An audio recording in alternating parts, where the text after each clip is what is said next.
It is part of business. It's not that you want to do. You have to do. First is free marketing. Murah kan? Betul. Okay. So dia ada dua cerita dia. Nombor satu ni, dalam perniagaan ni, we must evolve. Kita kena evolve. Kita sendiri kena. Kalau kita tak buat, bawah-bawah pun tak akan buat. Betul. Kalau kita nak pakai cara lama nota, budak-budak kita pun ikutlah. Dia tak akan pakai komputer. Kalau kita tak social, in the social media as much, staff-staff pun kan, dia punya pasal lah. If you want to go with the trend, ni, because business is nothing to do with TikTok ke apa.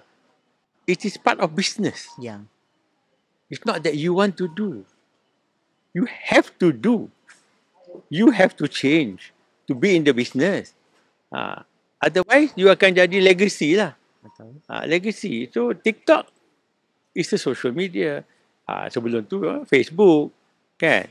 Kita kena tahu lah apa current. Kan? Kita kena tahu sekarang Liverpool nombor 1, Arsenal nombor 2.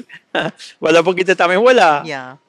So you must be in knowledge of what is happening around the world. Relevant. Trump dengan tarif dia ke, effect on us ke, no effect on us ke, you have to know. So this TikTok ni, number one, it's a trend, okay, and you find that you can do a lot of things. Number satu, in terms of your cost of advertising. Yeah, betul. It is almost zero cost. Yeah. Zero cost. Because kita tak bayar siapa-siapa, kita dah tak boost. It's all auto organic lah, organic kan. So that is, I think, very important when you do something. Cost. Number two is the trend. So it's the trend. So you nak raya, baru ni saya buat satu TikTok untuk baju Melayu. Baju Melayu RM69 kita Maidin jual. Betul.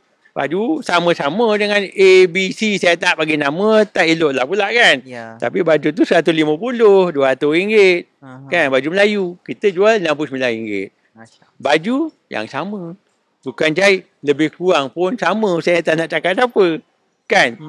So, butan baju pun satu kampung. End of the day, barang tu dia bukan dari mana. Sana juga tempat dia. Kan? So, lebih kurang tu sama juga. Dia supplier yang besar-besar tu. Yeah. 2-3 orang aja. Kan? So, barang tu sama. Branding aja.